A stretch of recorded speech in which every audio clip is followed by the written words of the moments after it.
radio for the masses. Headline edition, July 8, 1947. The Army Air Forces has announced that a flying disc has been found and is now in the possession of the Army. If the game is rigged, change the game. Game changer. I occasionally think how quickly our differences worldwide would vanish if we were facing an alien threat from outside this world. This is Fade to Black with your host, Jimmy Church, on the Game Changer Radio Network. All right. Good evening. How you doing? Today is Monday, April 1st, 2024. This is Fade to Black. Happy April Fool's Day, everybody. I'm your host, Jimmy Church. Very excited about the show tonight. We got some breaking news that broke Friday morning. I didn't get a chance to cover it over the weekend, so we are going to do that today. Jason Quitt is joining us tonight. And then later on in the show, after the break, Paul Seaburn is joining the show, and I'm looking forward to that. We've got a busy week on the show this week. Tomorrow night, Billy Carson is here. And he is going to be dropping the 4BK knowledge tomorrow night here on Fade to Black. Wednesday night, Bob Frisell is with us for the first time. We're going to be talking about the ancient builder race.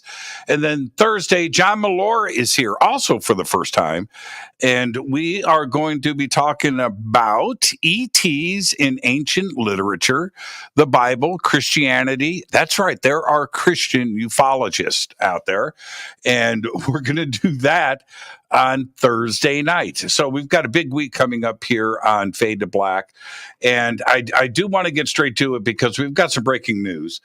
And that is about an ET signal that has been decoded. Jason Quitt was on the show with me a couple of weeks ago announcing his new book. And we got that out of the way. And, you know, Jason's a researcher. He's out there. He's at the center of everything. And then he turned around and broke this story on Friday. And I just thought, well, I've got Paul coming in tonight, but this is too big of a story not to cover here tonight, Jason. And what have we got? What's going on with the CT signal? Well, the story actually broke or made it on the internet about a month ago. And there's a internet influencer figure who does videos. His name is Professor Simon Holland, and he's a scientific filmmaker out of France. And he does a lot of different shows on YouTube. And he came forward last month saying that he's been talking to an insider. And this insider has been looking at communications with satellites, with receiving signals from space from a different network set up around the world. And he says that he's vetted this insider. The name hasn't been released or anything like this, but he's saying that they've known basically there's a certain group of people that know that there has been a signal coming in that has been received to these satellites as far back as 2019 that they started to receive this signal. Now, Jason, we've got all these TV shows right now, too, that are all dealing with this subject. And I thought that there must be something else going on. Do you think that the two are tied together? Let's get back to the story, but it just seems strange to me that all of this is happening at the same time. It's part of this grand conspiracy, actually, because what they said is that they were going to publish this information. So they received these signals, they received data from these signals coming from space, and they wanted to do a press release, give it out to the world back in 2019. And it was first given to the UN, or the EU, excuse me. And they kind of decided that this may not be the best thing just to kind of give out to the world at once. And supposedly, what this insider was telling Professor Holland is that they came up with a 25-year disclosure plan. And during this 25 years, they will start to basically start to admit certain things and get the public prepared for this big announcement in 25 years. So they've received the signals, and what's happening is they're going to slowly be letting out disclosure for 25 years, so that we'll be ready for whatever this is. I'm not going to wait 25 years. The more that this community hears something like that, the more frustrated we become. It's happening this year. It's going to be next year. It's going to be, but 25 years is a bit long. It kind of reminds me of Three Body, where it's 4 years, right, before ET arrives. So we have 4 years of craziness to go through before ET gets here. Now, it has been decoded.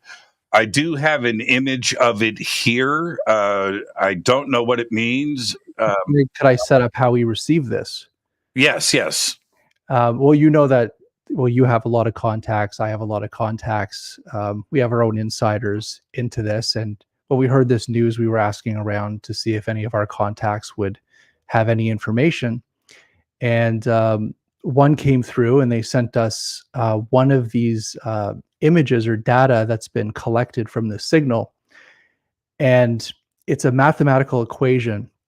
And I don't really, it's too advanced for me. I don't know what it means really, but supposedly it has something to do with quantum tunneling or opening up this quantum dimension where we can communicate with them through faster than light speed communication.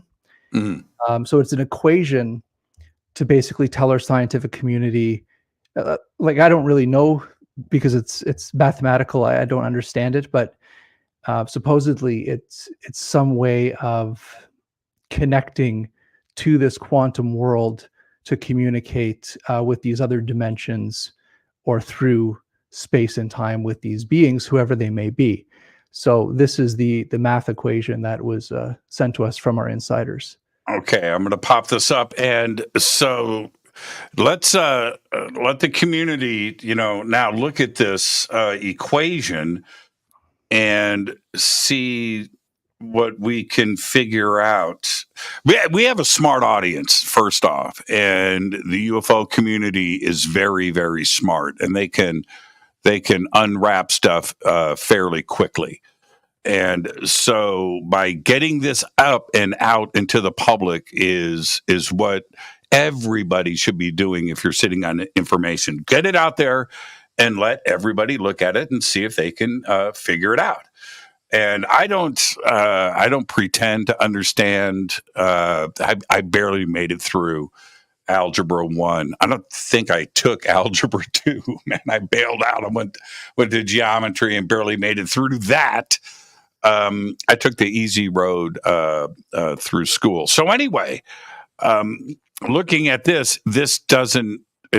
makes no sense to me at all. I mean, I just can't. But whatever this could be, it could be the answer we've been looking for that really opens up disclosure for the world. And I know there's a lot of people in the community that are much smarter than us that can see this and basically understand what this means. But I'm not there. Yeah. And I'm going to keep my eye on the chat. And if anybody can figure this out, or if you're pointed into a direction, let us know. Okay, so there it is. And, this video is, or this show, I should say, will be preserved in our archives and also on YouTube and other channels out there. So if you're seeing this in the future, like after the show tonight or tomorrow or whatever, check this out and let us know if you've got any genocide. Okay. All right. Well, that didn't last too long. Did they figure out what the aliens wanted? Yeah, genocide. Got it. Madeline came in. Madeline came in. April Fools, everybody! Happy April Fools! Hey, that was good though. You deadpanned it pretty well there, Jason. I grew up watching Kids in the Hall, so I have nothing funny about me. What is it about? I love April Fools so much. And there are, like Drew had fun with our website today, and I think it's great. It goes back, hundreds and hundreds of years. We'll have Paul on the show a little bit later, and we'll talk about the history of it. But what is it about April Fools? What do we want to? Do we just want to believe? I think it's just a fun way of welcoming the spring. And, just going back in my mind, I can't really think of anything that's so funny than to just completely have everybody pranking everybody, even strangers. And, that's what I did this morning. Is the first thing I did is I went online and I started to go to every single newspaper or media site that I knew, because I knew that they'd be posting something weird that might give me a chuckle. I think it's good to add levity. I think it's good for all of us, and that's why it's stuck in our culture. Some of the best, and I don't want to use the word hoax, so let's just stay with, April Fool's pranks. Right? Okay, that's what it is. It's just about having fun, and I remember getting taken as an adult, like recently, as an adult, and I know it's April Fool's Day, right? And I still get burned. And somebody posting, today is my last show, or the FBI has blocked this website, right? Has taken control of this website, and things like that, where I see it, I go, oh no, that's tragic. Oh man, and I'll buy into it for seconds, maybe minutes, and then I'm okay with it. I don't get upset. It's like I want to be taken. Now, this phenomenon, okay, it's cross-cultural for one thing. And Monica, my wife, she's Polish. She was born in Poland. And there's something they do in the Polish culture, and I know I'm going to murder the saying of it. It's called Śmigus Dingus, or Śmigus Dingus. It's what I call it. It's a funny word, right? Śmingles Dingles, whatever it is. Anyways, what it is on April 1st, this is real, Jimmy. Okay. That's good though, man. I like that. It's real. You can look it up. It's called Śmingles Dingles, whatever. And basically you prank somebody by hosing them down with water today. And because I'm not from that culture, I always forget. So she goes, come on, Jay, let's go for a walk today. It's a nice day out. And I said, okay. So I get out and she brings her water bottle with her and we're walking outside. And then she just dumps the water on me and saying, Śmingles Dingles. I'm like, oh my God. Like, this is crazy that this is a cultural thing. When you look into the origins of April Fool's pranks, it's every country. Every country. The list, it's pretty surprising to me, where I thought it was mainly American. I did not realize that Canada had a sense of humor, and I was very surprised about that. France, the most unfunniest country in the world, has got some of the best April Fool's pranks, going back hundreds of years. So the same thing with the United Kingdom. But the thing is about the UK is generally pretty damn funny, right? Now, and here's another thing that I wanted to bring up. I like the word, the word gullible. I learned the word gullible and what it meant when I was like 10, 11 years old. So it stuck with, I used to use it way too much. I don't get a chance to use it as much anymore. I try not to. But it's a great word. And I think being gullible is like innocent, right? It's okay. It's okay to get taken. But I'm going to say, I may have the year wrong, but I'm going to guess and say 82, 83. And I had a subscription to Guitar Player magazine and the new issue. And it was like a big deal, man. Back then, no internet, right? Nothing, a monthly magazine coming in the mail. And, and especially for me, Guitar Player, who's on the cover this month? Is it Jeff Beck? Is it Jimmy Page? Is it Eddie Van Halen? Is it Randy Rhoads? Who? And so I get this. I get the new issue of Guitar Player, and on the cover, it says Nigel Tufnell of Spinal Tap. I'm like, what? And I know everything about music. I did then, I do now. Nobody knows more than me. Period. Right? Nigel Tufnell. And I'm like, okay, right? Of the British band Spinal Tap, and I open it up and I start reading the article. The Spinal Tap's first album came out in 1965, and they've been this thing, and now they're a heavy metal band out of the UK. And I'm like, what? How did I really? He looks rock and roll. And I'm reading the interview, and I take it hook, line, and sinker. So much so that I can't wait to go talk to my friends. Yeah. Hey, man, you got any Spinal Tap records I can borrow? It was like that. And when I found out, and it was a while later, it was probably a good week when somebody broke my heart. It was like finding out about Santa Claus. No, man, that's a fake article. It's a fake no, it's not. It's Guitar Player. No, read it again. And then I saw the comedy of it, and then the movie came out, and I see the movie, and it's a mockumentary, and it was just so well done. But we like that, and I like being gullible, and I like being taken, and that's why I look forward to April Fool's Day. Have you ever been taken like that?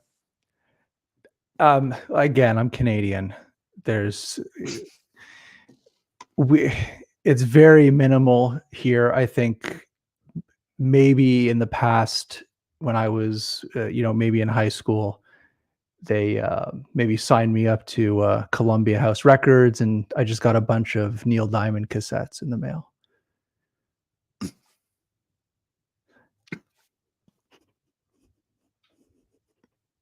That's funny, right? I know. I also just made it up right now. That's funny, right? I've got, now we're going to run a contest tonight, and we're going to give away a pair of tickets. This is not April Fool's. We're going to give away a pair of tickets tonight to Disclosure Fest here in Los Angeles at Castaic Lake. This is a full 3-day pass, and for two. So if you win the contest, you need to, this doesn't include airfare or hotels or anything like that. The tickets are not cheap. Okay. So if you win the tickets, please make sure that you can get to LA, or maybe you live in LA. But we're going to run this contest, and I will have a question for everybody at the end of the show. And the correct answer that is posted, I've already written the correct answer right here. I'm not going to flash it, but it's already written down right here. So my end of it is taken care of. The person that posted first in the chat, if I get it wrong and somebody says, no, somebody posted it before that person, that's why I have moderators and people running the chat. They will, UFO Gandalf. Dex is in the house tonight from Australia. Welcome. Man, I haven't seen Dex in a while. So we're going to do that. Okay, so get ready. And I have compiled a list of my favorite pranks, April Fool's pranks, and so have you. So we're going to trade off back and forth. What I want everybody to do is let's do a little Quit-spiracy. Okay, rate the prank 1 to 4 pipes. You got your pipe? Where's your pipe? Geez. I left it in the opposite room. I can get it though, but you'll have to do the Dude, how long have we been doing this? April. Oh, man. Are you pranking me right now? I'm literally not pranking. Okay. But I don't want to leave you right now. Okay, no, can't do that. Can't do that. So we've got a list of our favorite pranks, and so I'll let you go first, and then we'll trade back and forth. And then everybody rate the prank 1 to 4 pipes. All right? Let's have some fun tonight. Okay, so you first. All right. This prank, like when you asked me to do this show and you said, think of pranks, I remember something from my childhood and it just kind of stuck with me. So when anybody says April Fool's prank, my mind always goes here. And it's an April Fool's prank done by Richard Branson in the UK in 1989. And what he did was he had a UFO balloon that he was in, and they were up and just kind of cruising around in the early mornings of April 1st. And basically people saw the UFO, a lot of reports, police were called. And, I think he nearly got shot pulling that hoax. That hoax was so brilliant. He flew it over London, right? He takes a hot air balloon, but then he builds, he owns Virgin. He's got engineers. He's got people. So he builds around the hot air balloon a saucer and this shape. And he also gets doors that open, and he had special effects set up. And he did the whole thing, man, and it was lit up, and yeah, he did it in style. Where the doors opened, smoke came out of it, and he came out in a silver suit, and it was a marketing prank. But those cops were very angry. The cops were angry, and so 3 police forces were alerted on that. The Army was alerted on that. People are calling in. Branson famously said in an interview after that, he goes, dude, we're out there in the balloon and we're watching traffic stop and people jumping out of their cars, and they're all looking. And it was at that point, it was like, man, I think we took this a little bit too far. And but they were able to watch the commotion going down on the ground in London below them as they flew this thing across London. They landed in a field. This cop goes up. He's got a flashlight, right? He goes across the field. They open the doors. Stairs come down. This person in a costume comes down as E.T., and the cop turned and ran away. He ran away. Well, what do the UK cops have? Just those little billy clubs, right? Yeah.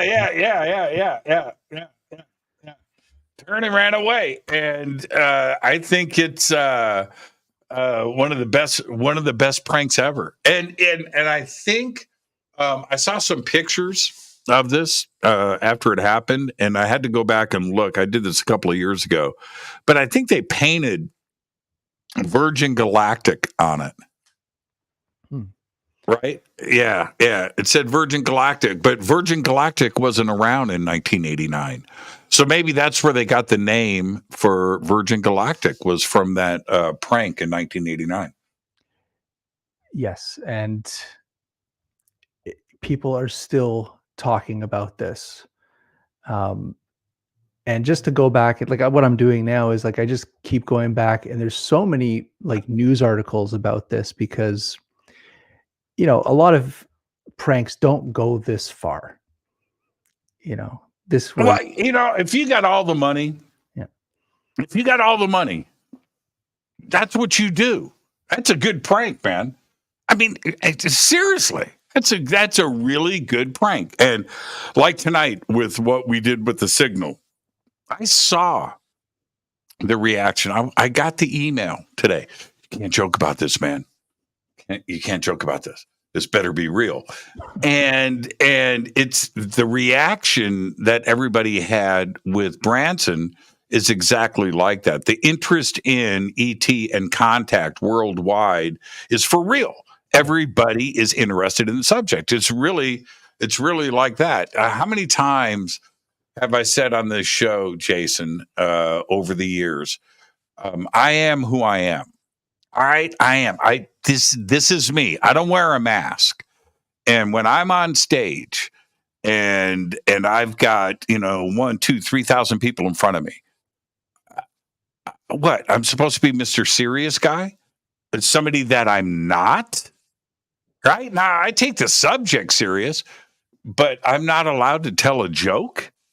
And I have walked off stage so many times where I've had somebody just waiting for me.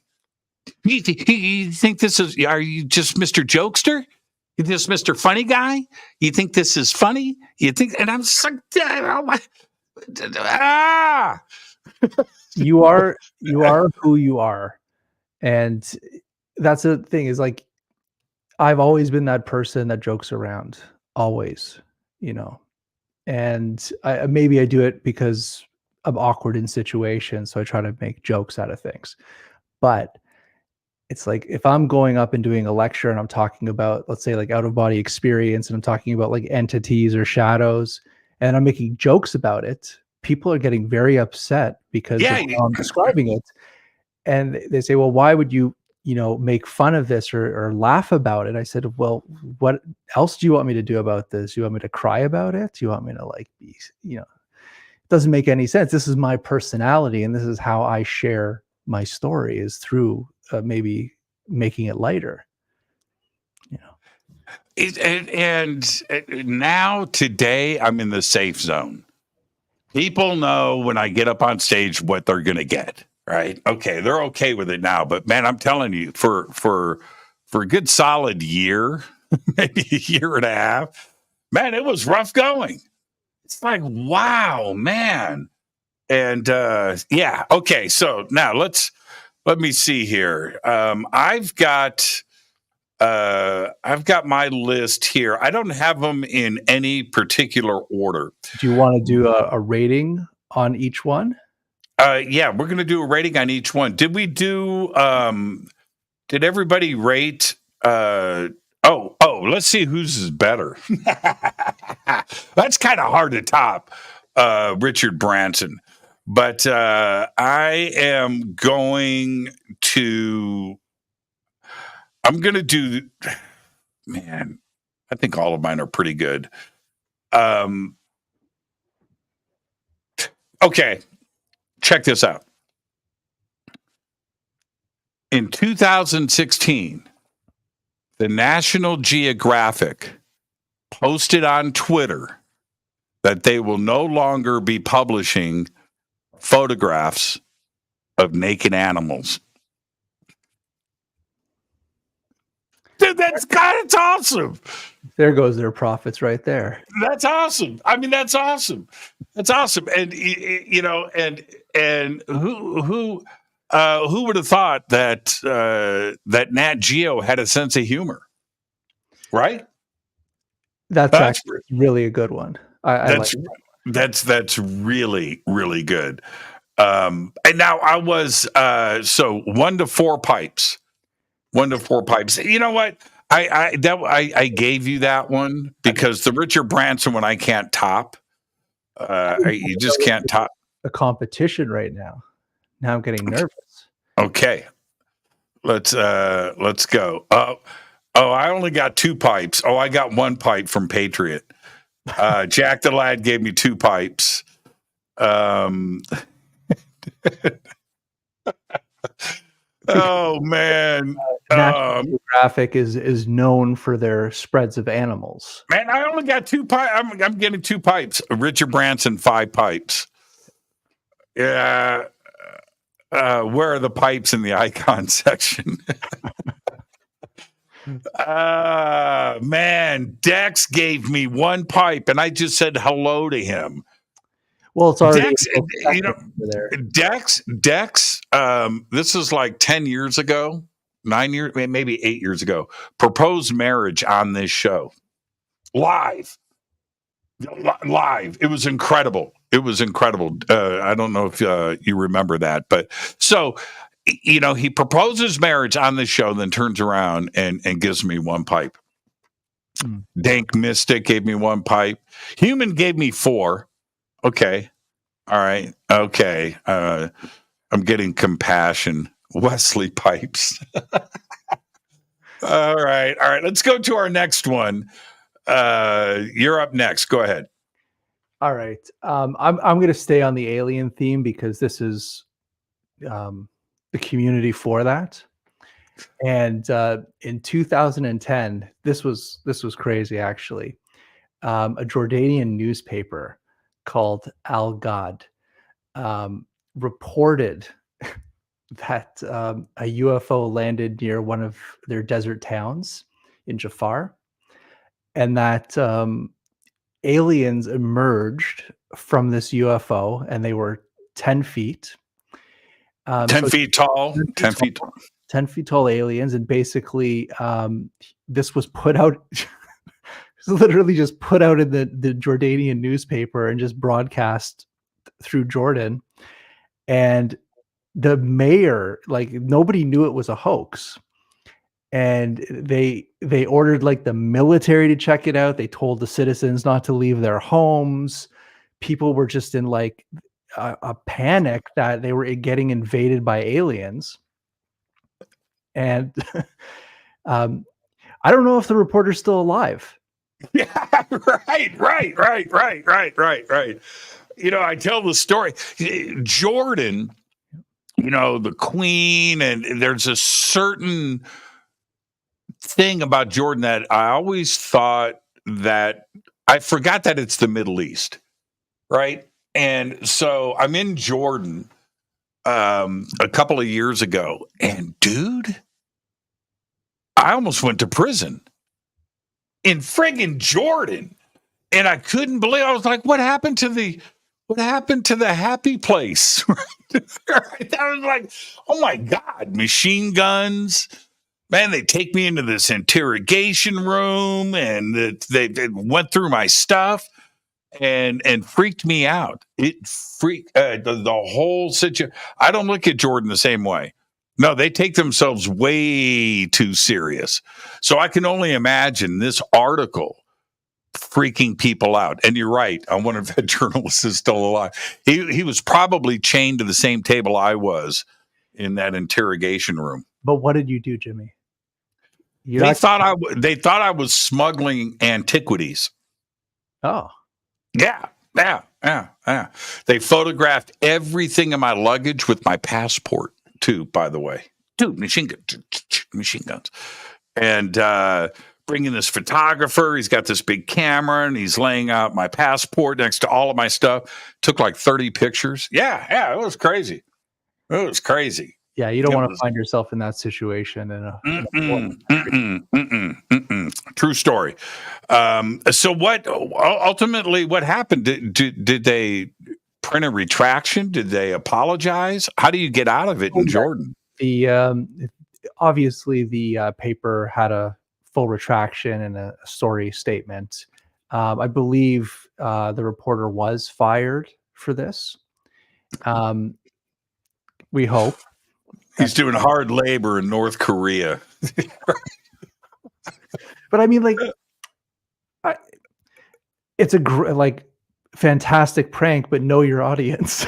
Yeah, it's right. Exactly. All right. I don't know if I can top that. You're bringing the good stuff tonight. I'm going to go back to 1962. And this is the incredible color television hack prank. Okay. In 1962, now you got to remember, 1962, there was no color television. Everything was black and white, right? And this is years before color television had rolled out anywhere, especially in Sweden.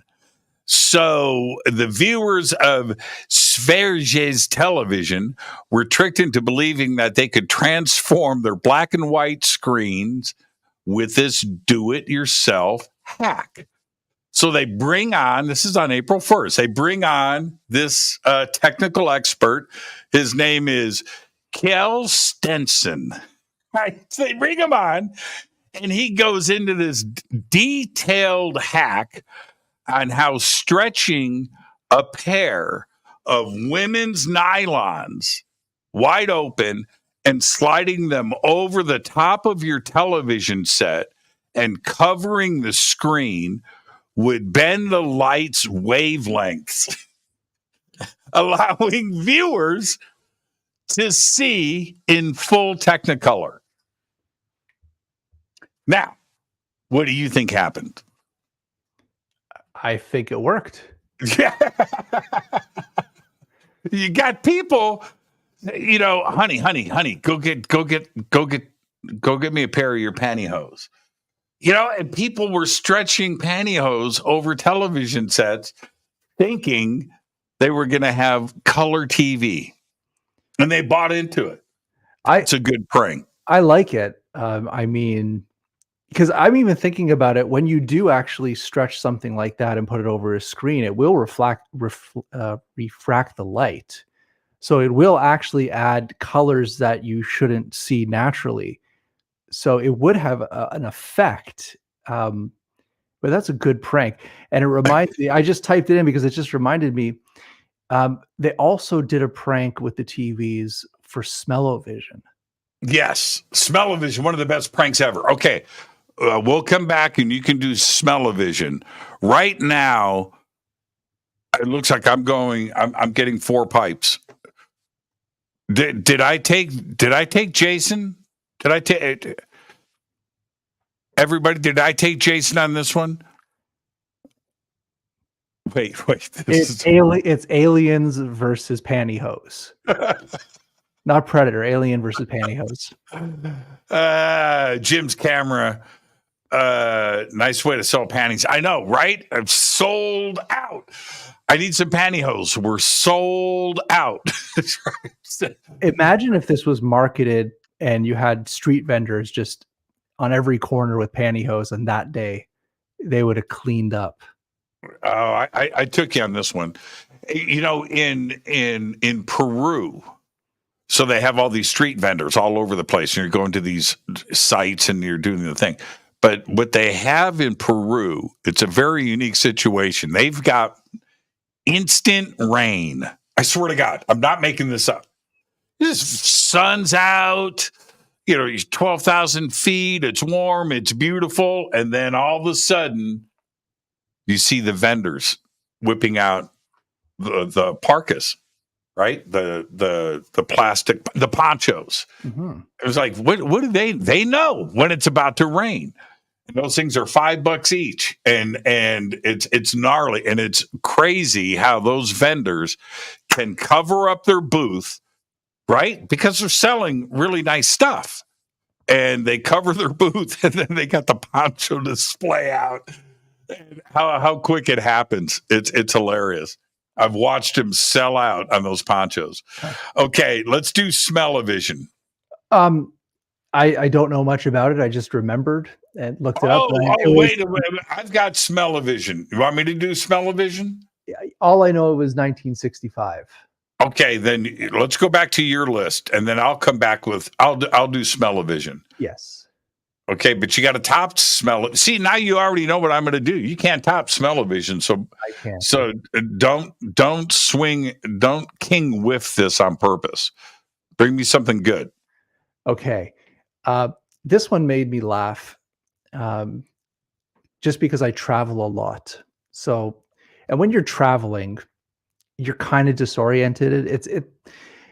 You're tired, you're on a plane, you got to deal with security, you're irritated going, flying long distances. And in 1992, the LA airport decided to print signs saying "Welcome to Chicago." So just imagine you're Not groggy. funny at all. Not funny at all. Yeah, this is my humor. It's just imagine you're groggy getting off a plane and you're like, man, I got this meeting or I got to see family. I hope they're going to pick me up. And you look up and you says, "Welcome to Chicago."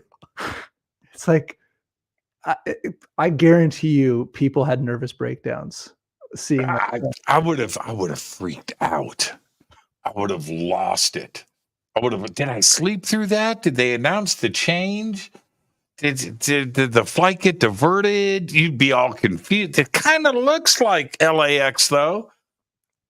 We're in O'Hare. What? Yeah, that would because you're already disoriented. Yeah. That happened to me in. We're doing a company thing and we're flying around the country and we're doing this thing. We're doing 2 in Texas. One was in Dallas and one was in Houston. And I land in Dallas. I check into the hotel and, it's like 9:00 at night. I get up to my room. And so I call down to the front desk. Is so-and-so here yet? No, they haven't checked in. Oh, really? Okay. Is so-and-so here? No, they haven't. I want somebody to go eat dinner with. So nobody's checked into the hotel. I go out and I eat. The next morning, I get up and I start calling around for breakfast. And I know we've got to be at this place at like 10 a.m. and I'm speaking. There's nobody there. And my cell phone rings. Where are you? I go, I'm at the hotel.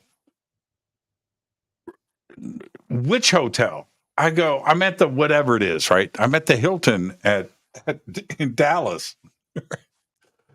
We're in Houston today. I go, Houston? I didn't book the tickets, right? Our travel agent did. It wasn't on me.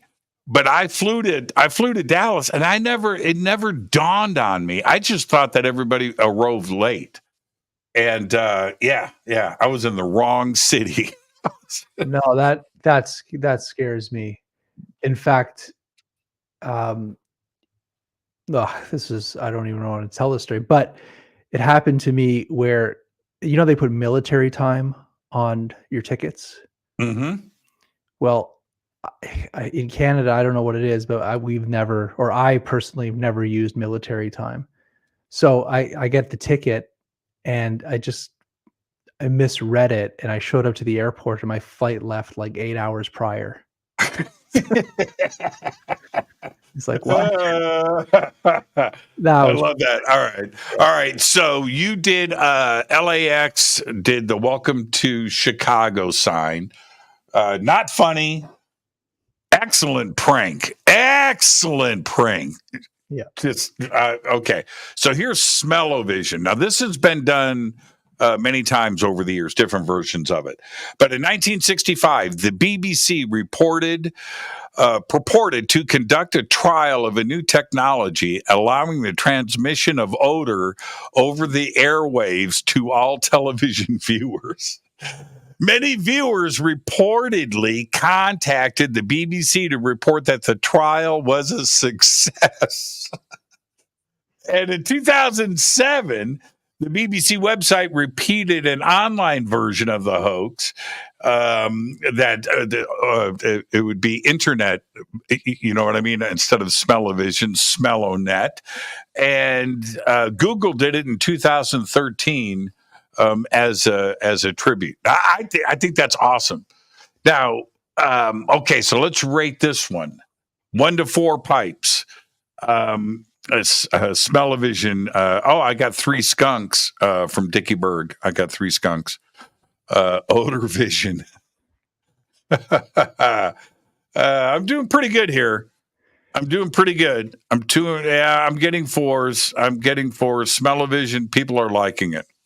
You know what? There's actually a real movie called Scent of Mystery. Do you know about this? No.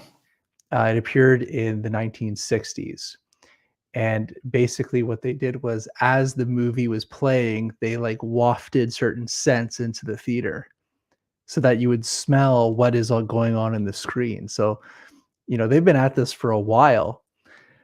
I don't know. They should do that. You remember Scratch and Sniff? I do. I don't know why it was always the same smell, though. Yeah, they should have done a Scratch and Sniff movie, right, on this scene, right? Yeah. Italian dinner or whatever. I'm trying to think of an odor, right? Gasoline smell. You're in a burning rubber, whatever. But they should have done that. That would have been great. Okay, let's get to our next one. Before we get Paul in here, we've got time for 2 more. Wait a minute. Smell-o-vision got 5 pipes. Okay. 5 pipes, 4.5. 4.5. I did pretty good here. 4 pipes, 2 pipes, 2 pipes. I did pretty okay, Jason. I don't know what's funnier. It is like, okay, I'll do this because since it's like I seem to be going on the same theme here. In the 1940s, in Philadelphia, there's a museum called the Franklin Institute of Science. Man, I don't know if I keep a straight face with this one. But basically, there was an upcoming promotion for an event, and this genius, I'm trying to remember his name, William Castanelli.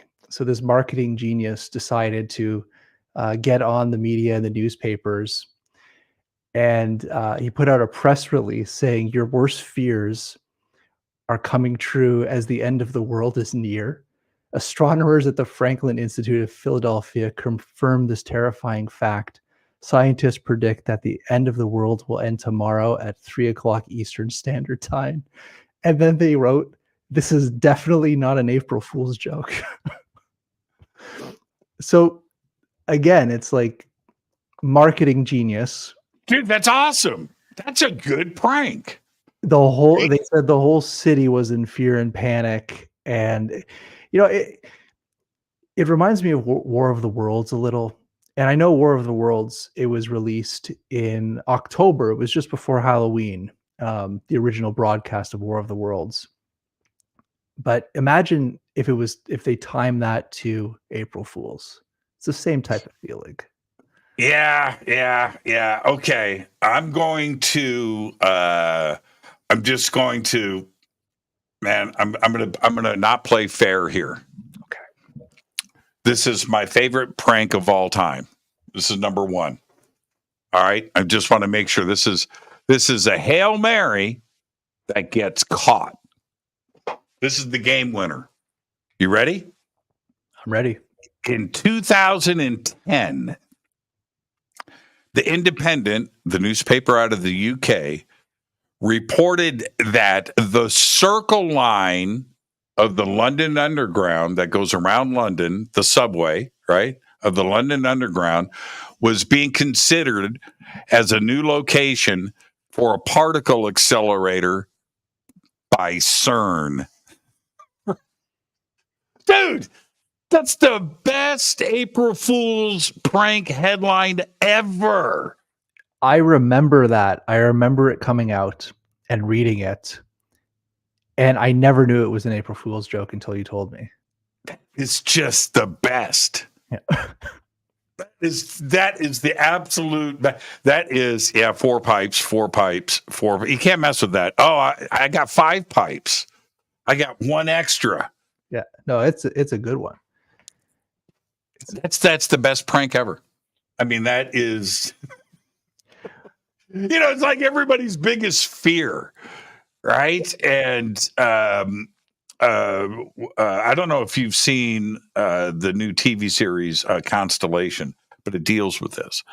And all of the conspiracy theories behind CERN, opening up portals, spirit beings coming through, demons have, Hades, and all of the other stuff that has happened at the same time, whether it's, the Mandela effect, or weird weather, the craziness, everything is timed around CERN. It's like really weird. The conspiracy theories are just so awesome around it. And then you get that headline. Yeah, you're going to freak. It's a great prank. Did you hear that they're turning on the accelerator on April 8th? Yep. To coincide with the eclipse. Now, see, now here's the deal with that. There's already enough conspiracy theories going around, about not only with the total eclipse, but then you've got the Devil's Comet, right? That is coming in on the same day as the eclipse. And then you've got CERN now firing up on April 8th. We've got the bridge collapse and the ship collision that just happened. All of the crazy conspiracy theory. It didn't take long for the dozens and dozens of conflicting, I should say, too, as well, conspiracy theories about all of that. And then, all of a sudden, all of this is happening on April 8th. Yeah, CERN firing up on April 8th after taking 2 years off. Coincidence? And what do they say? NASA is firing 3 rockets at the same time, and all this weird stuff. But it's like a new moon. It's a new moon eclipse, which is already rare in Aries. So this is like something weird. This is a conspiracy show for sure. Let's get one more in. You do one, I'll do one, and then we'll take our break. All right. Oh, this one got me. So what you said, have you ever been taken before? And this one got me. This is it came out, I'm trying to remember the exact date here. Maybe I could find the exact date. Basically, I can't find it. Basically, I think it was 2010. No, sorry, maybe 2014. But basically, Google announced that there would be a storage facility on Mars. And on Google Earth or Google Mars, they actually photoshopped a settlement, a base on Mars. What? With rovers and facilities. And they did this on April 1st. And it was a collaboration between like Google Mars and Google Mars, the Maps program, and NASA. And it was just a marketing scheme. But I remember, because obviously I'm part of this conspiracy community, I remember people posting, go look at this on Mars, like we actually found a base. And it was so perfect that you can like zoom in and go right into it and actually see this whole facility on the surface of Mars. It was quickly then said this was an April Fool's joke that they planned on doing for a marketing promotion. But it was so good that so many people thought that this was completely legit, completely real, and the April Fool's joke was just a story to cover up the real facility on Mars. See, that's what you do if you've got all the money. That's you pull off a prank like that. Yeah. Manipulate Google Mars because you have the technology. And what does that open the door to? If they can do that, they can do anything, right? We know. How do we know? How do we know? Well, the answer is we don't. But how do I top that? Because I'm looking at your pipe collection here. You've got you did pretty good. You've got 4 pipes, 5 pipes. I see that. All right. I see what you guys are doing. All right. So I'm going to top that with a Canadian prank. You ready? Let's hear it. In 2008, the CBC, that's a Canadian broadcasting company, for those of you that don't know, in Canada, they have TV and radio. Okay, they do. And most people don't know that. But only a couple years ago we got it. Yeah. Well, apparently this is the first broadcast in 2008. And in 2008, the CBC radio program, As It Happens, interviewed a Royal Canadian Mint spokesman who broke the news of plans to replace the Canadian $5 bill with a $3 coin. I take that deal every day. That's can you imagine? Calm little. The last time Canada got upset was over Wayne Gretzky, right? Nobody, it was tragedy enough that Triumph broke up after 4 albums. That was pretty harsh, right? But Wayne Gretzky, this got people upset. I grew up in Canada where we had a $1 bill and a $2 bill.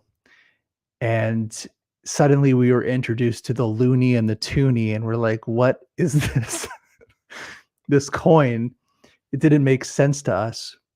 So I grew up in that. So hearing that there would be a $3 coin is quite funny for us over here. Yeah.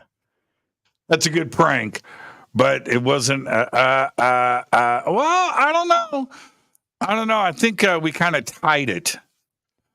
But I think the real joke here is that,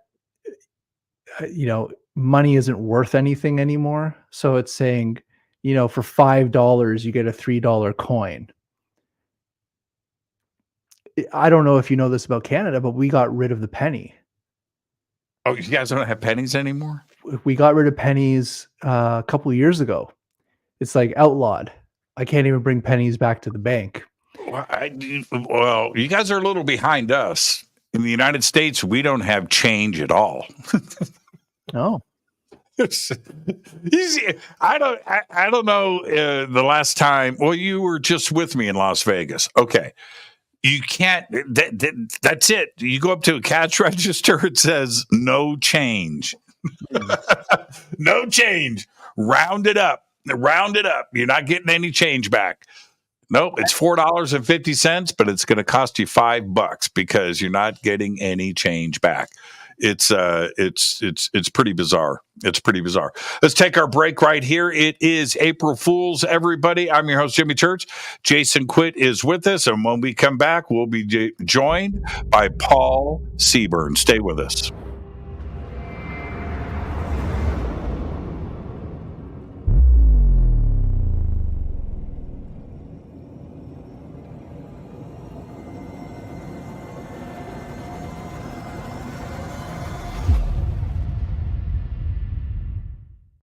Subscribe to our YouTube channel to get your alerts and access to over 2,000 videos. Click that subscribe button right now.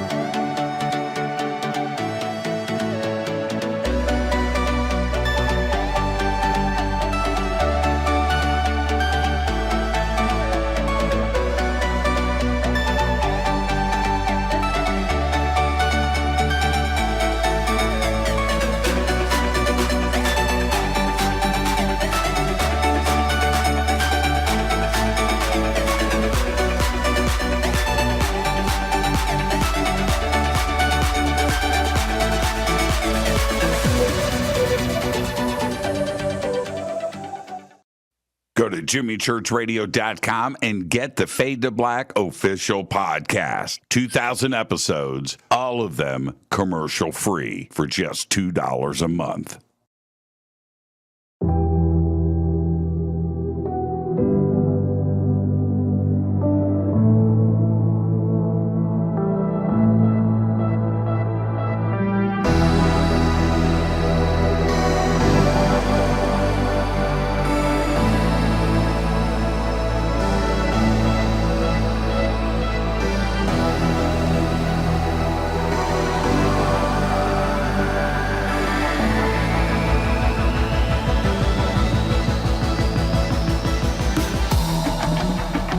This is Jimmy Church. Please visit and explore Egypt this October 3rd through the 14th, 2024 with Billy, Elizabeth, myself, and very special guest and the #1 podcaster in the world, Sean Kelly. It's simple to do. Just go to forbiddenknowledge.com and click on upcoming tours, or click on the link below. We'll see you there. Watch Into the Vortex on Gaia TV. It's Fade to Black for the screen. Simple to do. Go to Gaia.com, search Jimmy Church, or click on the link below.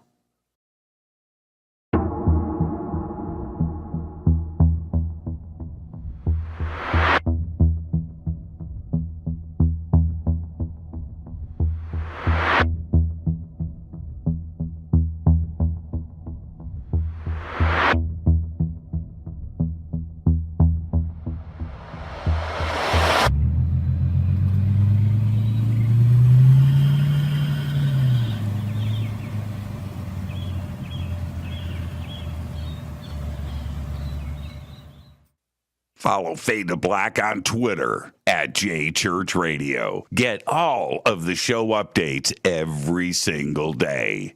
It's now called X, but who cares?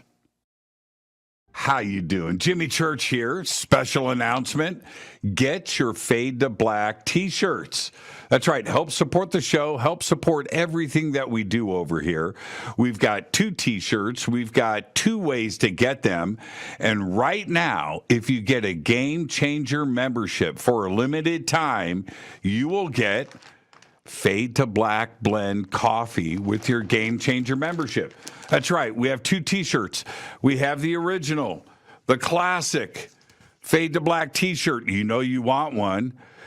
Post a picture, send it to us. We'll put it in our Fade to Black gallery. And we've got the new official Fade to Black t-shirt drawn by Michael Oming.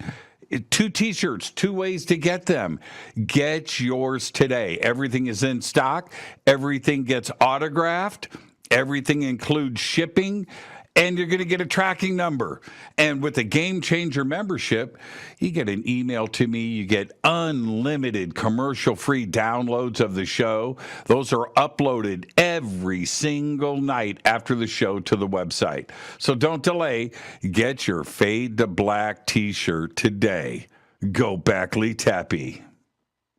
Go to jimmychurchradio.com and become a Fadernaut. Get a membership. That's right. Everything is commercial free. You have access to downloads, and you get to call yourself a Fadernaut. River Moon Coffee, makers of the Fade to Black blend. Truly the best coffee on planet Earth. Just visit rivermoonwellness.com or their Amazon store. It's all simple to do. You can check out the Fade to Black blend, the Game Changer blend, or any of their Black Moon Wellness products. It's the only coffee I drink. It is the best, and it's Doc. Again, rivermoonwellness.com.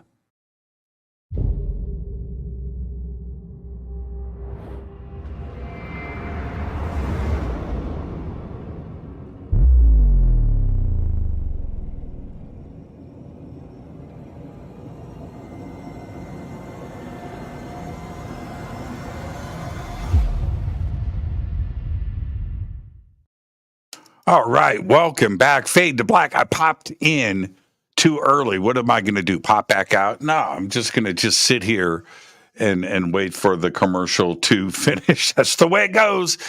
Paul Seaburn's long, strange, mysterious trip to editor and writer at Mysterious Universe and host of the What in the World podcast began with a career in tech support. But then he went to stand-up comedy and started to write jokes for Jay Leno and The Tonight Show and Comic Strip Live and many other top comedians.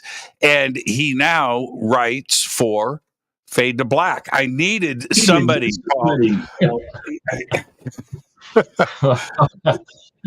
Can you afford me, Jimmy? Can you?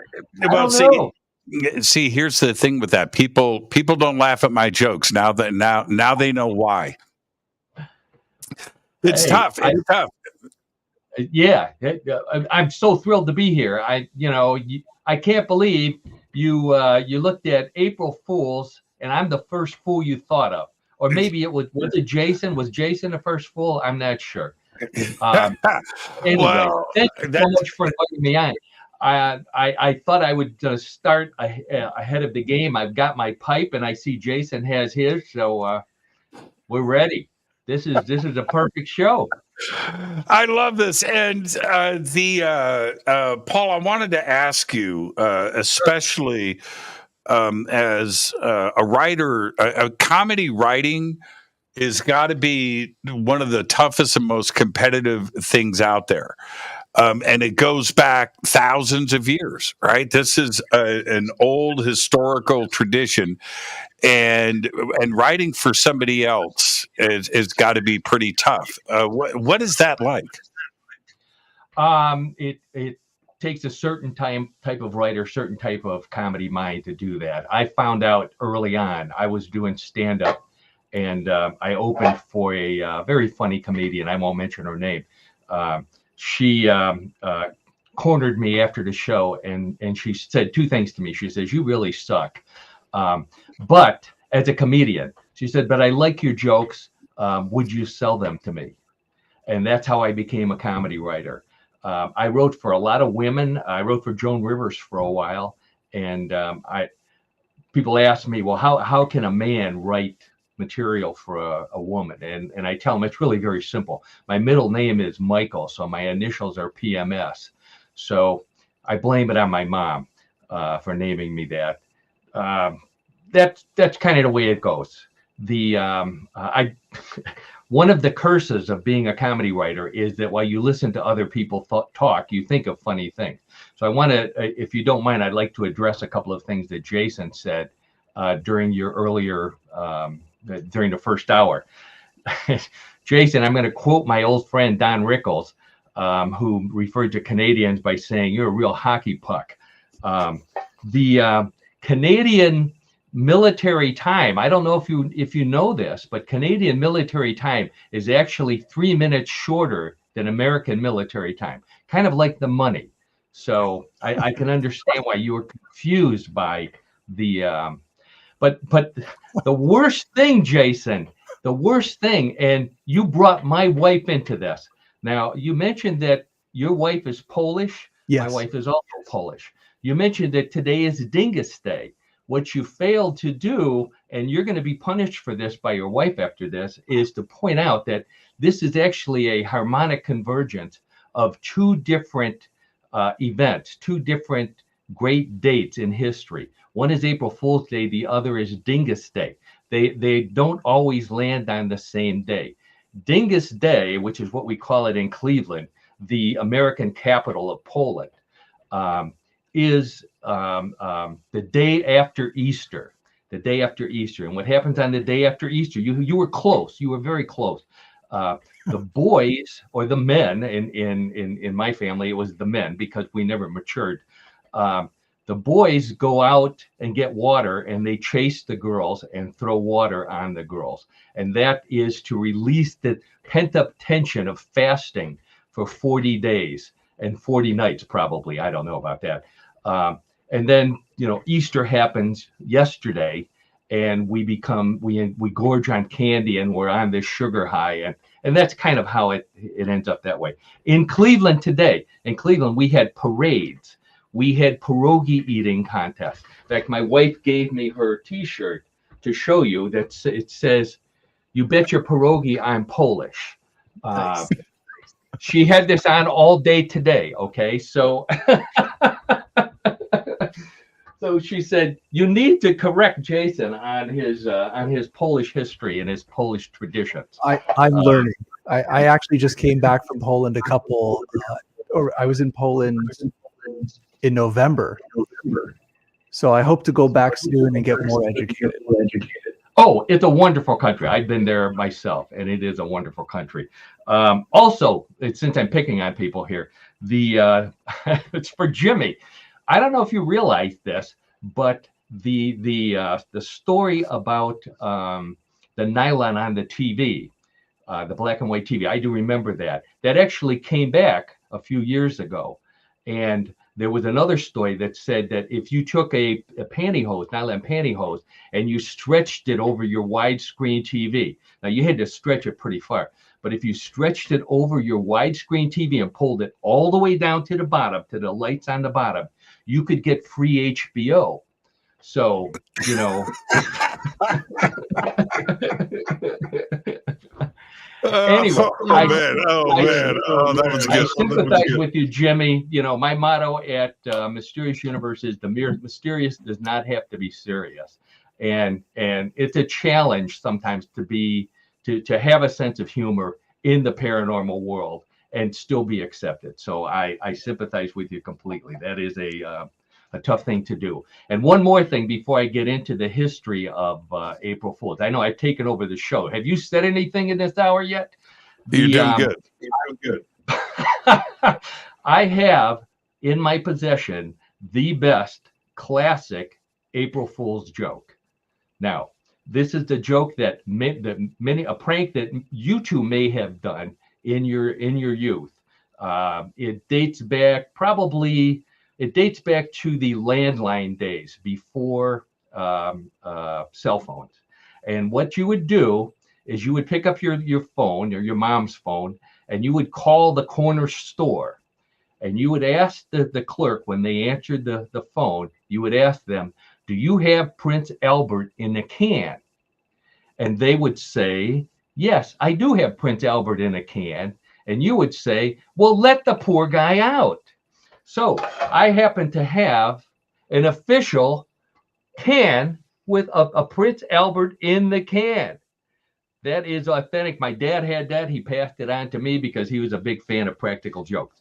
So that is the ultimate do-it-yourself April Fool's joke. Yeah. Dude, take the lid off. Oh, I can't. Yeah, that's right. There you go.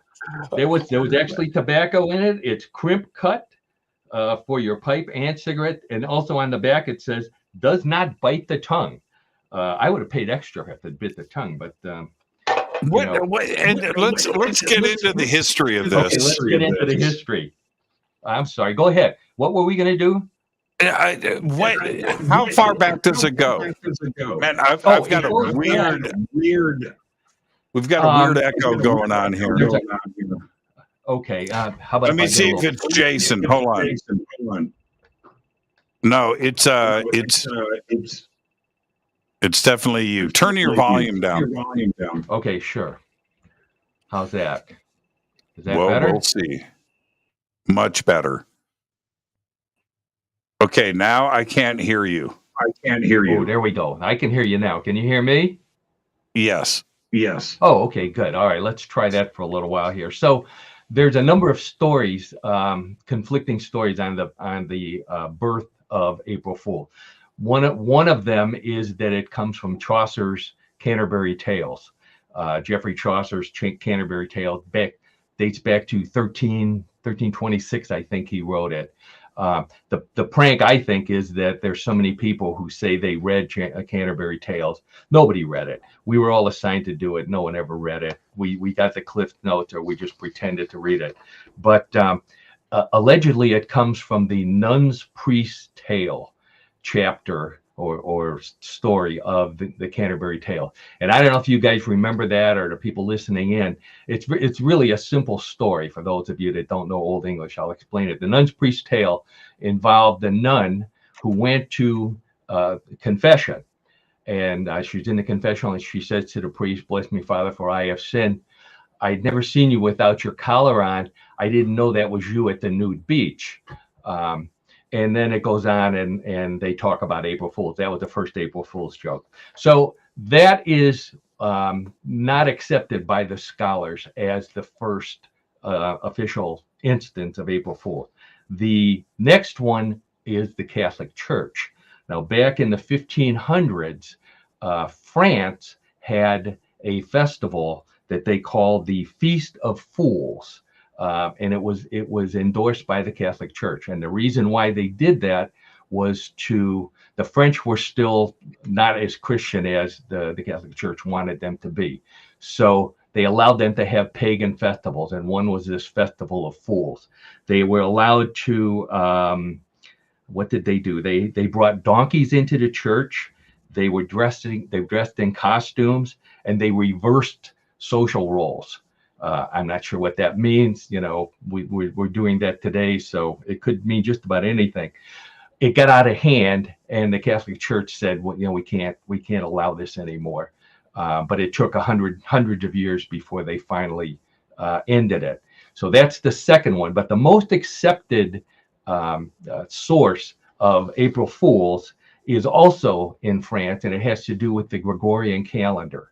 The Gregorian calendar, up until the medieval mid-ages, was the beginning of the year was on April 1st. And in order to correct it, because leap year got screwed up so many years in a row, they moved the start of the new year from April 1st to January 1st. Now, the French did not accept that. So the rest of the world celebrated the beginning of the year on January 1st. The French still celebrated on April 1st. So they were called the April 1st Fools for doing that. And that's the reason that's most accepted. Now, I look at that and I think, what's so foolish about that? Everybody else in the world on January 1st made their resolution to give up drinking. So the French said, great, we got 4 months where we can drink everybody else's booze until we have to make our resolution. Makes sense to me. So that's the accepted start date for the April Fool's pranks that we talk about. Now we also have this the washing of the lions. That do you want to talk about that? That's and this is 1698, and this the echo is killing me.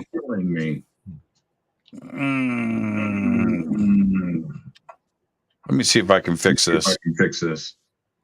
Okay, so check. Yeah, so it is happening. It is happening here. Let me see. No, I've got that on.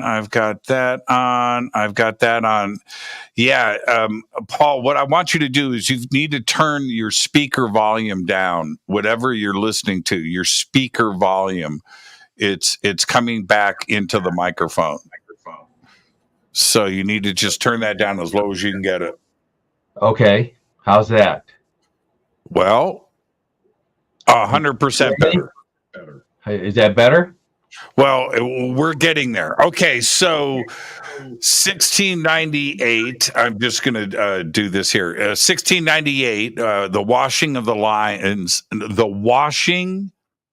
lions. Now, this is the flyer that was printed up for this. And it tricked people into attending the washing of the lions at the Tower of London. Now, this makes it one of the oldest known pranks in the historical record, and it would be repeated multiple times until the 18th and 19th centuries. People were showing up at the Tower of London to hopefully see lions get washed. Now, I got to say, that's a pretty good prank. What's that? I said, Paul, that's a pretty good prank. Oh, I think that's a great prank. It carried on for many years. That's where the ticket came from. Originally, they just spread it by word of mouth. And eventually it became so famous that they printed tickets and they passed it out to tourists, like Jason maybe, and when they came to visit the town, and convinced them to show up for the washing of the lions. So that is definitely, in most annals of April Fools, the first official April Fool's prank. There are some rules for April Fool's pranks. I don't know if you're aware of this. This comes from a witchology site that I went to. Pranks are supposed to be performed before noon. After noon, you no longer do them. It's bad luck to perform a prank after noon. If the prank is being performed on you and you don't laugh and have a good sense of humor about it, you get bad luck. So you're supposed to play along with the prank. This is a good one here. If you're fooled, if the prankster is a pretty girl, then you've got a good shot at marrying her. I can speak from experience that doesn't work. And that's that's nothing to my lovely wife, the Polish lady that we referred to before. Also, speaking of marriage, men who get married on April Fool's Day will be ruled by their wives. So you want to be pranked by a beautiful girl, but you don't want to marry her. Go figure. I'm not making up the rules. I'm just reading them. And children born on April Fool's Day will be lucky at everything except gambling. Why not gambling? I don't know. Anyways, there's a couple of old paranormal pranks, if I could talk about some of those. One of the earliest, in fact, I think this is the first UFO hoax, occurred in 1897. This is in Omaha, Nebraska. Two guys in Omaha, Nebraska launched a helium balloon, kind of like Branson, launched a helium balloon with a burning wicker basket underneath it. And as it floated over, they played dumb and they said, "Oh, look, there's a UFO." You know who made that balloon, by the way? That was made by Boeing. This was such a popular UFO prank that 2 weeks later, two other guys decided to get in on it. But instead of using a balloon, they didn't have a balloon. So they caught a buzzard, a vulture, a turkey vulture, and they soaked cotton balls. And this is terrible. Kids, don't try this at home. They soaked cotton balls in kerosene, tied them to the legs of the vulture, and lit them, and then let the vulture go. And the vulture, this flaming vulture, goes flying over Omaha, Nebraska. And again, they did the same thing. They pointed and said, "Oh, look, there's a UFO." The prank was on them, though, believe it or not. And this is a true part here. The buzzard actually landed on the school that they went to, the high school, and the school burned down. Now, the luckiest part of this was the buzzard, because the buzzard actually survived and ended up graduating before those two guys did. So that was the very first UFO prank. Now there was I had another one. You talked about Richard Branson. This one came from Germany back in 1950. There was a newspaper in Germany published a photo of a Martian in the United States, and it showed American soldiers with a small alien standing between them. Now this is in black and white, obviously, so the photos are grainy and faded, but it looked like an alien. And it was supposed to be at the Wiesbaden Air Force Base that would be in Germany. And the photo went viral at that time, got picked up by all the newspapers, and then the German army finally revealed that the soldiers were in on it, and the alien was actually the 5-year-old son of one of the soldiers. And the German officers went in and they changed the kid to look like an alien, back before we had CGI. So it must have taken them days to do something like that. Now, there's a history that goes along with that, because before they revealed that it was a hoax, the photo was picked up by the FBI, and the FBI went and investigated it and actually put it in the the secret UFO files of the U.S. government at the time, and it stayed there. No one ever removed it after it was proven to be a hoax. And in 1979, Barry Greenwood, who is I think he's with the Black Vault, he did a Freedom of Information request, and he actually received the photo back on official FBI paper that this was an alien seen in Germany, and it ended up in the book, The Roswell Incident. So again, as a legitimate alien photo. So it had a life of its own. It was a prank that went on and on and on, and it just shows that a good prank is worth a couple of pipes, I suppose. It would be the best for this show. Well, and it was Barry Greenwood that got his hands on that picture. You're talking about John Greenwald Jr., who does the Black Vault.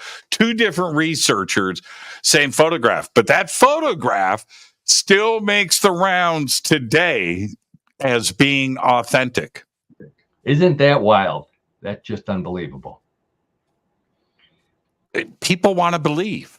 Right? People want to believe. And over at Mysterious Universe, where you write, do you have to disclose? Do you ever go full satire? And if you do you have to disclose? Because people are going to read what they're going to read. A good question. Good question, Jimmy. And I learned that lesson early on. I've been with them for 10 years. And one of the reasons they hired me was for my sense of humor and to be able to add a little bit of levity to some of the more serious stories, because obviously this show is a great example of it. If you add a little bit of humor, people tend to listen more, and you're able to present maybe more complicated or more serious subject with a little bit of sugar in it. So I learned early on that I could not satirize any of the stories, and I didn't want to. I tried it; it didn't work. So I that's been my philosophy. Just if I can add a little bit of humor, if I can point the humor at me, what would I do in a situation like this, and that's where the humor comes from. Then it works great. But no, I try to even the funny stories. The farmer who's the aliens landed in his field, and they fixed him waffles, and he ate the waffles, and he gave the waffles to NASA, and NASA studied them and said, no, these are just plain old waffle. I told that story legitimately. It's his testimony. It's what he said. Who am I to make fun of him? That's the way it goes. So but I thought it was a great story, and there are hundreds of stories like that. There are hundreds of really good, funny alien encounters that I enjoy, because unfortunately we're blasted by by the movies and the TV and now the government and the media saying we need to be afraid of aliens. Oh, we need they're coming to invade us. They're attacking the military. Blah blah blah. There's plenty of other alien encounters that were just a lot of fun. They were interesting, weird, unusual aliens. They didn't harm anybody. They didn't abduct anybody. We ought to learn more about them, because I want everybody to be prepared, not just for little green men, but for aliens like the ones there's one, Jason from Poland. Guy had an alien encounter 3 o'clock in the morning. He's coming home from work, and he had to use the facilities, except he had no facilities in his car and no empty bottle of water. So he stopped at a field, and he went out in the field, and there happened to be a light, and he could see aliens in the field and a spaceship behind them that they came out of. And these were the notorious pogo stick aliens, which you may have heard of. They hopped around on one leg. They were shaped like a beer barrel.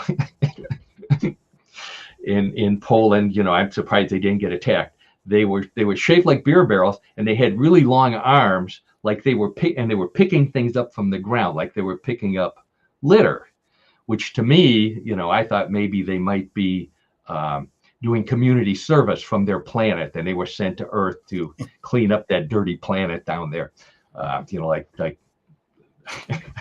like the prisoners do here. So anyways, so there's wonderful stories like that. And I think, how would I escape if I saw aliens like that and they began to chase me, hopping up and down? First thing I would do is I'd ask them, how do you put your pants on in the morning? But the second thing, if they did chase me on those pogo stick legs, I would head back to the road for the nearest potholes, because they're going to be hopping on one leg, and all I have to do is hop over a pothole. They're going to land in it and tip over, and that's the end of that. So there's a lot of potholes in Poland, which we all know. Cleveland, we had a ton of potholes. So. Hey, Paul, thank you so much. And I look forward to having you back on the show. I haven't laughed like this in a very long time. And it was a great way to spend April Fool's Day with you, my man. Thank you so much. Great. Thank you. And thank you, Jason, for being a good sport. Of course. Thank you. Have a great night, Paul. Paul Seaburn right there. And Jason, what does that tell you? When you bring on a professional like Paul, who knows how to write a joke. You and I kind of suck. Well, we never claim to be comedic writers. We're just a little strange. We just do our thing. Man. That was awesome. Let's swing back to it, because we only have a little bit of time left. And everybody, Mysterious Universe, you can go and check out Paul's writing and everything that he does. The links are below over on our website and also throughout social media. Let's get a few more pranks in tonight. Jason, I'll pass the baton to you. Okay. All right. Well, this is a classic one, and I need to find the date for this. Now, you had 30 minutes to prepare. Oh, I did, but Okay. This was okay. So this was in 1996. I just want to get this historically accurate for everybody. That's it, And this is actually a really funny prank that a food chain did, especially in America. Whatever your politics are, whatever you feel, but it's Taco Bell, right? So we have Taco Bell in 1996. They took out a full-page ad in the newspaper, basically saying that, because the U.S. debt was very large, still very large, but they wanted to be a responsible company, and they said, you know what, we're going to help pay back the country's debt. We're going to do service. So Taco Bell buys the Liberty Bell. And, obviously this is a prank, but, this is an icon of American history. It's the Liberty Bell. 7 major newspapers, full page ad. So what's going to happen is that everybody kind of gets a little crazy, saying, this isn't right. Why should a company own something of this historical value? You're leaving out the best part. They renamed it. What did they rename it to? The Taco Liberty Bell? Yeah, the Taco Liberty Bell. It's such a great punchline, and it's so obvious. And I could just imagine that certain people in the United States wouldn't take kindly to that type of buying of these historical items. So for me, that's a really good prank. It got so out of control that it was brought up in the White House press room, and they asked the White House press secretary Mike McCurry at the time about the sale of the Liberty Bell, and he turns around and straight faces it and says, "Well, the Lincoln Memorial has also been sold. We need to reduce the country's debt. So it is henceforth going to be known as the Lincoln Mercury Memorial. and now, if you can't laugh at yourself, right? But people that's when a prank works. And when you've been pranked and you buy into it, that means the prank worked, doesn't it? Yes. And they said it was one of the most successful PR stunts for this company. They invested money. I think it cost about $300,000 to take these ads out, and they made millions and millions from this publicity. Now, and we're talking. Okay, so that's Jason's, and that's a good one. That's a good one. Okay, so 1 to 4 pipes. You guys can go ahead and do that, but I'm going to one up you, and I'm going to one up you from. Everybody's giving you. You've got the pipes rolling. Okay, that's good. That's good. I'm going to one up you. 150 years ago, 150-year-old prank. The year following his invention of the phonograph in 1877, and of course, I'm talking about Thomas Edison. Okay, a year after that. On April Fool's Day, the New York Graphic newspaper ran the headline, and I'm quoting, this is the headline: Edison invents a machine that will feed the human race, end quote. That's the headline. Above an article that said he had created a new machine capable of turning dirt into meat and water into wine. That is an April Fool's prank. That's a good one. It's a good one. 150 years ago, thinking stuff up like that. 4 pipes. I got 4 pipes. I got 4 more. I got 4 more. Grass and grapes. Grass and grapes. Check this out. And that Bowen gave me 5. He gave me 5. I'm just trying to think of how Tesla felt when he read that article. Right. Marconi. Oh, man. That's when Tesla started building the death ray because he couldn't compete anymore. Well, look, you got Jesus, right? You got Jesus. You got Jesus, right? 1 fish, 2 fish, right? That's good. That's good. Edison had to just go 1 step further. Dirt, meat, big rack of, right? A ribeye rack roast out of dirt. That's pretty good. Okay, I'm going to throw it back to you. All right. I want to just put this out there because we'll see what the audience thinks of this. But this week, in Toronto. Now, it's the okay. All right. No, I don't want to interrupt. Please continue. All right. Well, I want to get, the audience engaged in this conversation.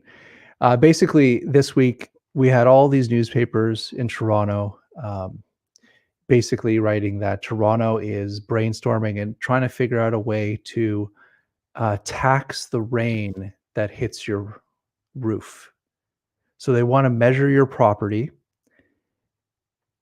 They have some type of formula that whatever the rainfall is, they'll figure out how much rain falls on your property, and you're going to get a tax bill to pay for that runoff of water into the sewers. So that was promoted. No. That's a prank, or is it real? Everybody thought it was a prank, and it would have been a great prank until we realized that they actually want to do this. No, they don't. No. That's too easy. That's Canada fodder. You can't. There's no. Are you being serious? I'm being absolutely serious. People can throw this up on Twitter. There's news articles out there, and we're coming to a stage in our society where you can read a headline and think, "Is this April Fool's?" But we're living this real life where people are just putting this out there.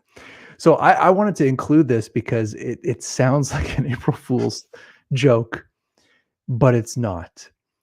So that's crazy. I don't know if I'm taking. I can't take this serious. I cannot.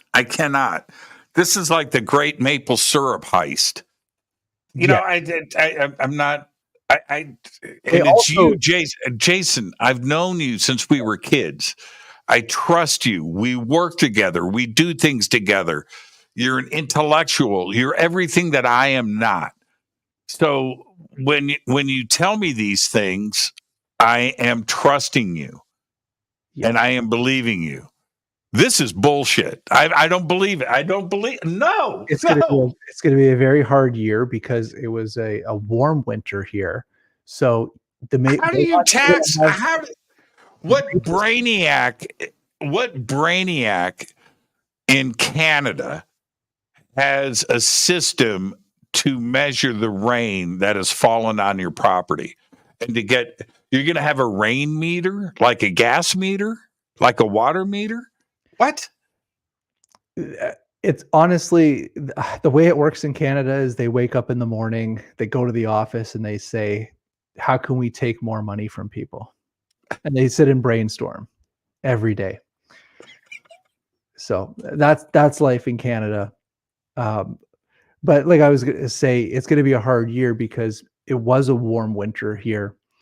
And because of that, the maple syrup stock is going to plummet this year. So the prices of maple syrup is going up. So you better start hoarding now. Yeah. Okay. All right. So Jason had that he's insisting that is real.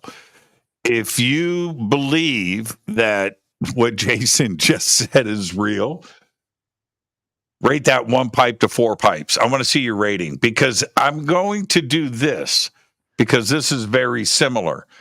This reminds me of what went down in 2004 on April Fool's Day. That's when Google announced Gmail, right? And your Gmail account, your email account will come with, and it's free, and it will come with 1 gigabyte of storage.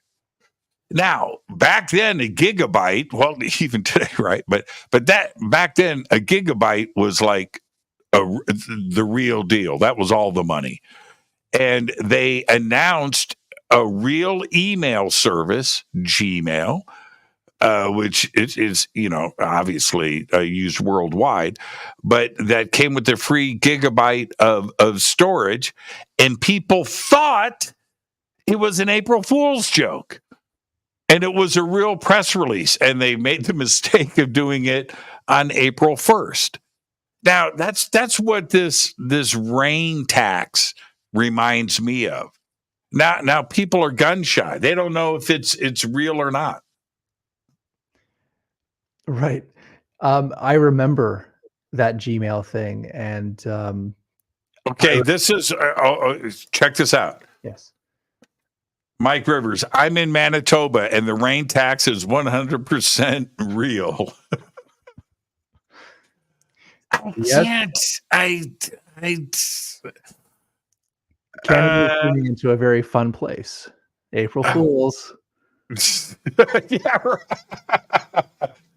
Okay. All right. I'm going to throw it back to you. I did my Gmail. You did your Canada rain tax. What you got next? I think I have one more left, which I think it's pretty funny, and people still believed it, and they really went out of their way. Is that a scientist at the Liverpool's John Moore University put out press release. There was news stations talking about this. Basically, it was a university press release that said that they cloned the first dinosaur, and they named it Spot, and it's currently being incubated at the university's College of Veterinary Medicine. And they're saying that they extracted DNA from a preserved Apoptosaurus, if that's how you say it. It was a fossil, which was displayed at their University of Natural Sciences. And once the DNA was harvested, they injected it into a fertile ostrich womb, because ostriches are literally just descendants of genetic descendants of the dinosaurs. And they put this out there, and it went around the circuit for a while. And nobody thought it was a hoax until they actually came out and said it was a hoax. But you see, like, you wear a lab coat, you're a university, you're supposed to have all these standards, and you come out and you say, look, we did this. This is scientific. We have the DNA. We have the ostrich eggs. Look what we can do with science. And people just bought it. See, that's the thing. When if it is written right, you look at the source, right? And if it's written right and the source is there, you're going to buy into it, no matter how outrageous it is. But then you turn around and you look at something like The Onion, and I used to read The Onion like every day, because I thought it was hilarious, and just where these ideas are coming from, and to turn around and put that in a story, it was just really well done, and I loved it. But then I started to watch people cite The Onion. I'm like, don't you know that this is satire? And people cutting and pasting and posting, and I read this today, and that's the danger zone that you go into. It's not The Onion was April Fool's Day every day of the year, right? Yes. And there are people that would stumble upon The Onion or get a link to it and would not know that it was satire and would believe what they were reading. That's the danger of good writing, right? And a good prank and good satire. And, you know, we've all seen Jurassic Park, so we were primed for that. Totally. Well, one of the best hoaxes, not my favorite of all time, I did that earlier, but was the Great Spaghetti Harvest.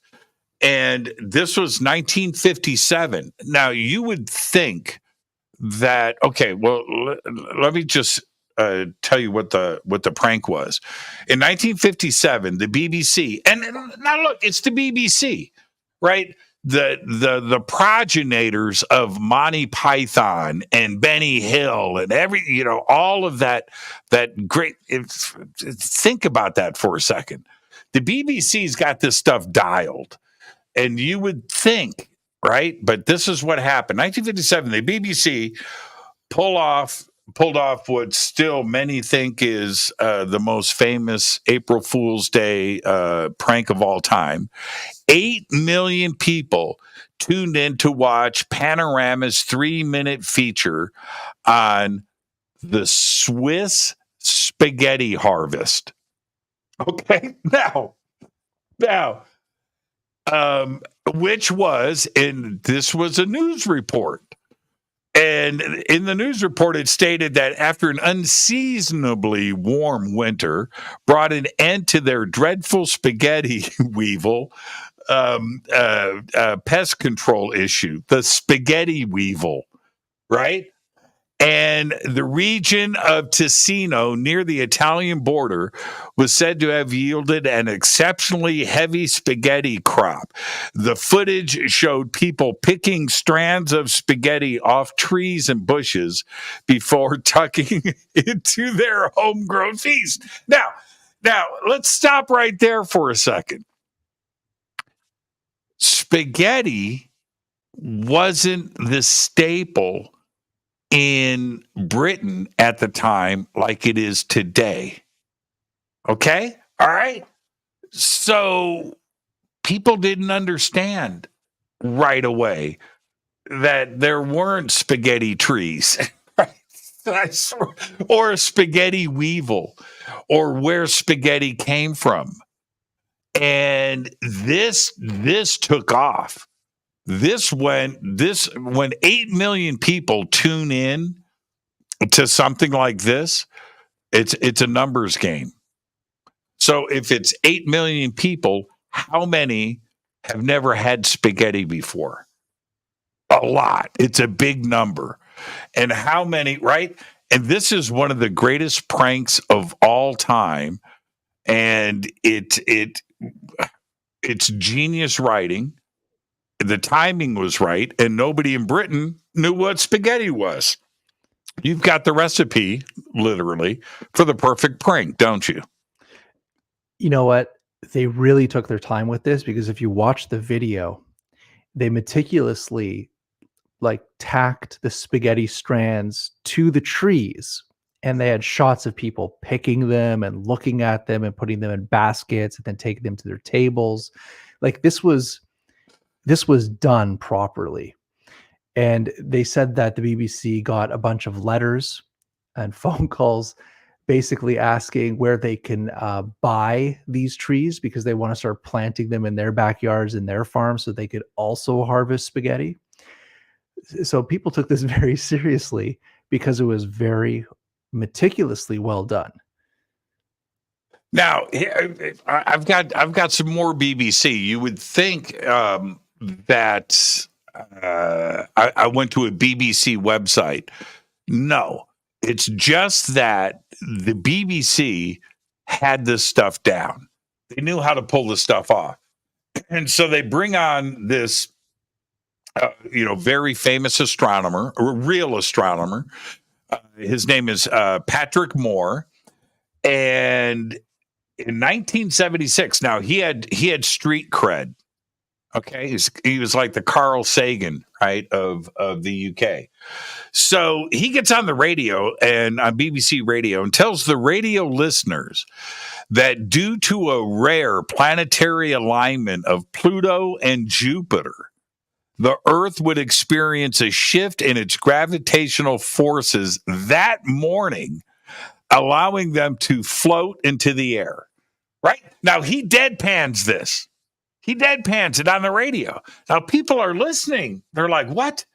And he says, at precisely 9:47 a.m., I'm going to tell you to jump now. So he's going on with the radio show. 9:47 a.m. rolls around, and he tells everybody, jump now. And Jason, as I live and breathe, the phone started ringing at the BBC. People were reporting that they felt the impact of the Jovian-Plutonian effect. People said that they floated to the ceiling. Wow. One lady called and said her and a dozen friends were floating in a circle around their room.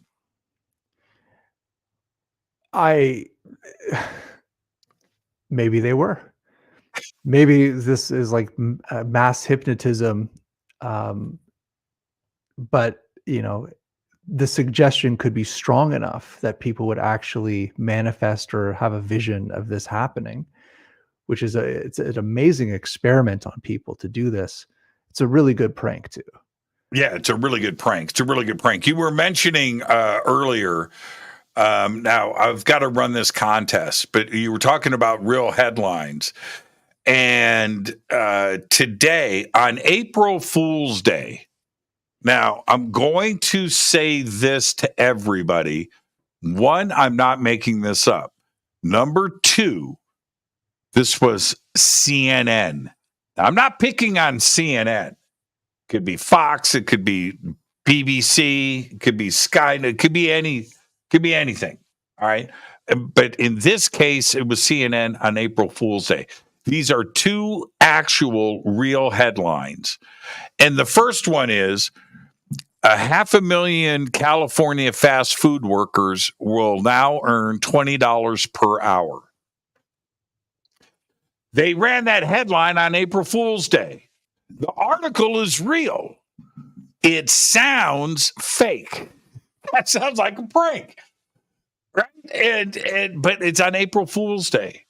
And I went through all of the headlines on CNN. I did it over on Fox. I'm not picking on CNN. It's just as easy to do on Fox.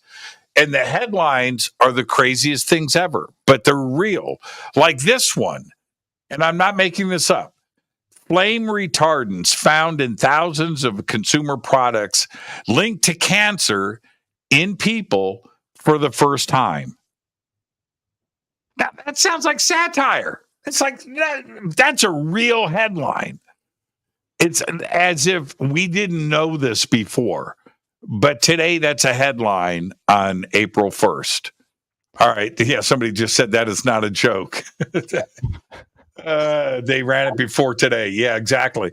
All right. So we are giving away a pair of tickets to Disclosure Fest at Castaic Lake. Now, you can go to disclosurefest.org.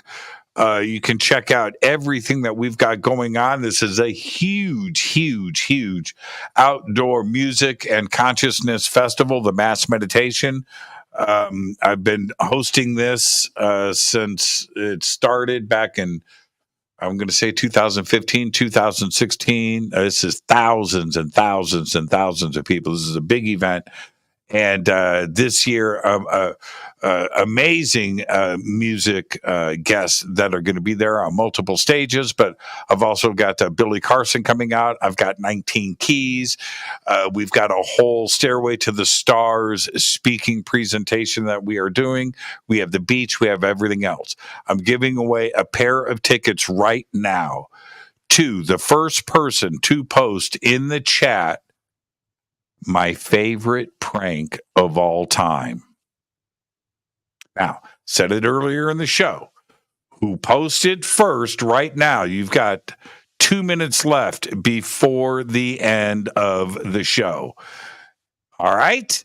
So I'm watching. Are you watching, Jason? Jason, don't say it out loud, but do you remember my favorite prank of all time? Of course I do. Okay, good. Let's watch the chat.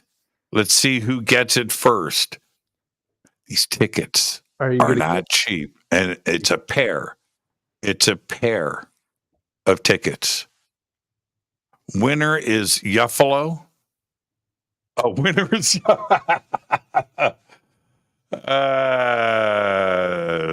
someone got it. Oh, somebody got it right there. There it is. Right there. Aloha Dave 13, the London Tube CERN. You have just won yourself, Aloha Dave, a pair of tickets to Disclosure Fest. Now, what you have to do, Dave, I've got this marked. I've got all of your information. I need you to email me, Jimmy at jimmychurchradio.com, with all of your information, and we will get you set up with the tickets and the links to go and pick up your tickets. So congratulations, Dave. Job well done. Job well done. All right. So that concludes the show. Did you have fun tonight? Oh, it was a fantastic show. Yeah, perfect show. Kind of reminded me, congratulations, Dave, a little bit of Quitspiracy, which we haven't done. Dude, do you have any idea how much people miss Quitspiracy? I know we went through a lot of conspiracies. I have to now go back into the history because we did, I think, 13 shows. Did we do 13? We did 13 Quitspiracies? Sounds about right. And there was about 8 conspiracies in each one. So we covered a lot of ground. We did. And, every show, I've got 30 seconds left. Every show, we ran out of time. We had a long list of conspiracy. We're like, we'll roll it over to the next one. Roll it. That's the beauty of a good conspiracy. It's the gift that keeps on giving. There's a new conspiracy every single day. Well, I just took the pipe out of the storage. So Maybe we'll come back with a new one. We'll work on that. Happy April Fool's Day, Jason Quitt. Thank you so much, brother. It is thecrystalsun.com. Go and get all of Jason's work, all of his books, The Crystal Sun, right there. Gates of Anunnaki. And you know what the best part of that book is? Jimmy wrote the foreword. That's right. The foreword is the best. Get the book for the foreword right there. There it is. Thank you so much, Jason. You're the best, my man. Happy April Fool's Day. And now, as I choose to get out of here, I want to thank Paul Seaburn for coming in. I can't wait to do a full show with Paul. And that's some funny stuff. So, Mysterious Universe below, The Crystal Sun below. The links are right there. Happy April Fool's Day, everybody. I hope you had as much fun as I did. And I need to, even me, right? Even I need to take a break once in a while because sometimes we do take ourselves just a little bit too serious. Fade to Black is produced by Hilton J. Palm, Renee Newman, and Michelle Freed. Thank you, Dennis. Thank you, Kevin. Webmaster is Drew the Geek. Music, Doug Aldrich. Intro, Spaceboy, spaceboymusic.com. Thank you, Bill. Thank you, John Aside. Laverna, I saw your post. That's up to Bill. That's not up to me. I don't make those kinds of decisions. We'll get you set up. Fade to Black is produced by KJCR for the Game Changer Network, and this broadcast is owned and copyrighted 2024 by Fade to Black and the Game Changer Network, Inc. It cannot be rebroadcast, downloaded, copied, or used anywhere in the known universe without written permission from Fade to Black of the Game Changer Network. I'm your host, Jimmy Church. Tomorrow night, right here, Billy Carson. Until then, I want you to be safe. Go back, Lee Tappy.